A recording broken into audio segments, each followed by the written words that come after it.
వివిధ సమస్యలపై ప్రజలు తమ వినతులను అందజేసేందుకు మంగళగిరి టీడీపీ కేంద్ర కార్యాలయానికి బాధితులు బారులు తీరారు. శుక్రవారం పార్టీ కార్యాలయంలో నిర్వహించిన ప్రజా దర్బార్ కార్యక్రమంలో ఏపీఐడీసీ చైర్మన్ డేగల ప్రభాకర్, ఎమ్మెల్సీ పంచుమర్తి అనురాధ పాల్గొన్నారు. రాష్ట్రంలోని వివిధ ప్రాంతాల నుంచి తరలివచ్చిన ప్రజలు సమస్యలను డేగల ప్రభాకర్ దృష్టికి తీసుకెళ్లారు.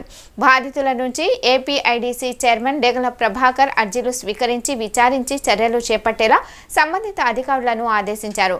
వైసీపీ దౌర్జన్యాలు, భూ కబ్జాలు, రెవెన్యూ సమస్యలు, ఉద్యోగం, ఆన్లైన్ బెట్టింగ్ యాప్స్ తదితర సమస్యలపై అర్జీలు అధికంగా వచ్చాయని, బాధితుల బాధలను శ్రద్ధగా ఆలకించి తగు న్యాయం చేస్తామని భరోసా ఇచ్చారు. తక్షణమే పలు సమస్యలపై సంబంధిత అధికారులతో మాట్లాడి సమస్యను పరిష్కరించారు.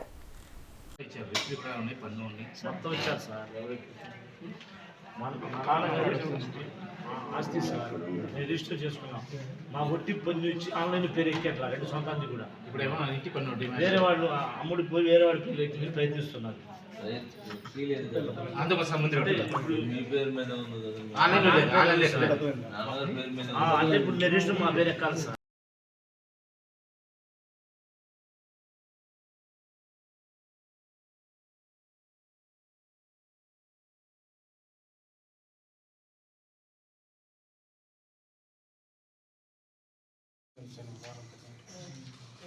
అసలు ఇస్తామని